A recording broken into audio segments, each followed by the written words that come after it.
புதுக்கோட்டையில் குழந்தைகளுடன் சென்று யாசகம் பெறுவது போல வீடுகளை நோட்டமிட்டு கொள்ளையில் ஈடுபட்ட ஜார்க்கண்ட் பெண் கைது செய்யப்பட்டார். தலைமை காவலர் மாமியார் வீட்டில் 35 சவரன் நகைகளை திருடியவர் 48 மணி நேரத்தில் வேலூரில் கைது செய்யப்பட்டது எப்படி? புதுக்கோட்டையைச் சேர்ந்த அபர்ணா திருமயம் காவல் நிலையத்தில் தலைமை காவலராக பணிபுரிந்து வருகிறார். இவரது கணவர் கலைராஜன் கம்ப்யூட்டர் சென்டர் வைத்துள்ளார். அபர்ணாவின் மாமனார் கலைமணி, மாமியார் தமிழ்ச்செல்வி ஆகிய இருவரும் புதுக்கோட்டை மாநகராட்சிக்குட்பட்ட கம்பன் நகரில் வசித்து வருகிறார்கள். அபர்ணா பணிக்கு சென்று வருவதால் அவரது நகையை மாமியார் வீட்டில் வைத்துள்ளார். அவரது நகையோடு அவரது மாமியார் நகையும் அங்குதான் இருந்தது. நேற்று முன்தினம் கணவர் வெளியூர் சென்றிருந்த நிலையில் தமிழ்ச்செல்வி அவரது வீட்டின் முன்பக்க கதவை பூட்டாமல் மூடி வைத்துவிட்டு வீட்டின் பின்புறத்தில் துணிகளை துவைத்துக் கொண்டிருந்துள்ளார். அப்போது அடையாளம் தெரியாத மர்ம பெண் ஒருவர் வீட்டின் முன்பக்க கதவை திறந்து வீட்டிற்குள் சென்று பீரோவில் ஒரு பையில் இருந்த 35 சவரன் தங்க நகை, 199 கிராம் வெள்ளி, 50,000 ரூபாய் உள்ளிட்டவற்றை எடுத்துச் சென்றுள்ளார்.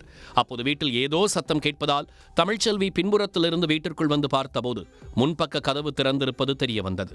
பின்னர் வெளியே சென்று பார்த்தபோது யாரும் நடமாட்டம் இல்லாமல் இருந்துள்ளது. பின்னர் அவர் முன்பக்க கதவை சாத்திவிட்டு மீண்டும் வீட்டின் பின்புறத்திற்கு சென்று துணிகளை துவைத்து வந்துள்ளார். இந்நிலையில்தான் தலைமை காவலர் அபர்ணா சென்னையில் உள்ள உறவினர் இல்ல நிகழ்ச்சிக்கு செல்வதற்காக நகைகளை எடுப்பதற்காக மாமியார் வீட்டிற்கு சென்றுள்ளார். அப்போது பீரோவில் ஒரு பையில் இருந்த நகைகள் மட்டுமே இருந்துள்ளது. மற்றொரு பையில் இருந்த நகைகள் மாயமாகி இருந்தது. உடனடியாக மாமியார் தமிழ்ச்செல்வியை அழைத்து மற்றொரு பையில் இருந்த நகைகளை வேறு எங்காவது வைத்தீர்களா என்று கேட்டபோது தான் எங்கேயும் வைக்கவில்லை என்று கூறினார். பின்னர் வீடு முழுவதும் நகைகளை தேடியும் கிடைக்கவில்லை. அப்போதுதான் தமிழ்ச்செல்விக்கு முன்பக்க கதவு திறந்திருந்தது நினைவுக்கு வந்துள்ளது. பின்னர் யாரோ வீட்டிற்கு வந்து நகைகளை எடுத்துச் சென்றுள்ளனர் என்று முடிவுக்கு வந்து மகன் கலைராஜனுக்கும் தகவல் தெரிவித்துவிட்டு காவல்துறையினருக்கு புகார் கொடுத்தார். அந்த புகாரின் பேரில் சம்பவ இடத்திற்கு சென்று நகர போலீசார் விசாரணை மேற்கொண்டு அப்பகுதியில் இருந்த சிசிடிவி கண்காணிப்பு கேமரா காட்சிகளை ஆய்வு செய்தபோது தலைமை காவலர் அபர்ணா மாமியார் வீட்டிலிருந்து ஒரு பையை எடுத்துக்கொண்டு 2 குழந்தைகளுடன் ஒரு பெண் சென்றது தெரியவந்தது. இதுகுறித்து காவல்துறையினர் அக்கம்பக்கத்தினரிடம் விசாரித்த போது ஜனவரி 28ஆம் தேதியன்று அப்பகுதியில் ஒரு பெண் சாலையில் நடந்து சென்று வீடுகளை நோட்டமிட்டு சென்றதை பார்த்ததாக அவர்கள் தெரிவித்தனர். பின்னர் காவல்துறையினர் கைரேகை நிபுணர்களை வரவழைத்து வீட்டில் பதிவான கைரேகைகளை சேகரித்ததும் அதேபோல அப்பகுதியில் கைப்பற்றப்பட்ட சிசிடிவி கண்காணிப்பு காட்சிகளை கொண்டும் குற்றவாளியை தேடி வந்தனர். கொள்ளை நடந்த வீட்டில் பதிவான கைரேகைகளை கணினியில் ஏற்றி ஆய்வு செய்தபோது அந்த பெண்ணின் பான் கார்டு கிடைத்தது. அதை வைத்து எங்காவது வங்கிக் கணக்கு தொடங்கியுள்ளாரா என ஆய்வு செய்தபோது அந்த பெண் ஜார்க்கண்ட் மாநிலம் ஜேம்சத்பூர் பகுதியைச் சேர்ந்த 25 வயது கிரண் ஜானி என்பதும் இவரது கணவர் ஒடிசா மாநிலத்தைச் சேர்ந்த பிகாஸ் கிரண் என்பதும் தெரிய வந்துள்ளது. மேலும் ஜாம்ஷெட்பூரில் தேசியமயமாக்கப்பட்ட வங்கியில் கிரண் ஜானி கணக்கு வைத்திருப்பதும் அந்த கணக்கு மூலம் 4 சக்கர சரக்கு வாகனம் வாங்கி மாதம் 18,000 ரூபாய் தவணை செலுத்தி வருவதும் தெரிய வந்தது. மேலும் அந்த வங்கிக் கணக்கில் உள்ள செல்போன் எண்ணை காவல்துறையினர் பெற்று அந்த எண்ணின் செல்போன் சிக்னலை ஆய்வு செய்தபோது அந்த சிக்னல் வேலூர் மாவட்டம் காட்பாடியை காட்டியுள்ளது.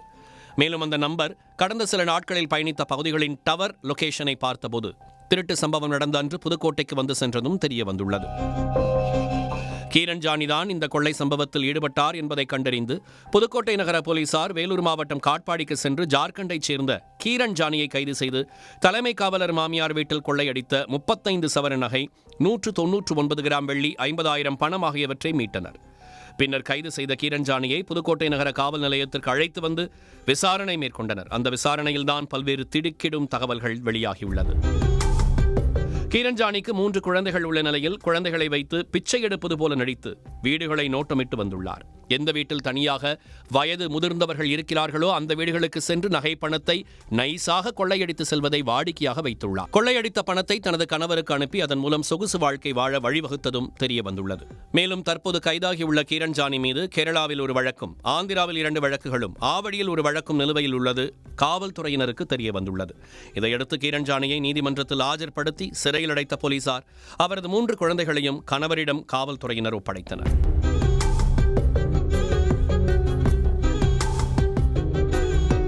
உடனுக்குடன் செய்திகளை தெரிந்து கொள்ள சன் நியூஸ் பெல் ஐகானை கிளிக் பண்ணுங்க.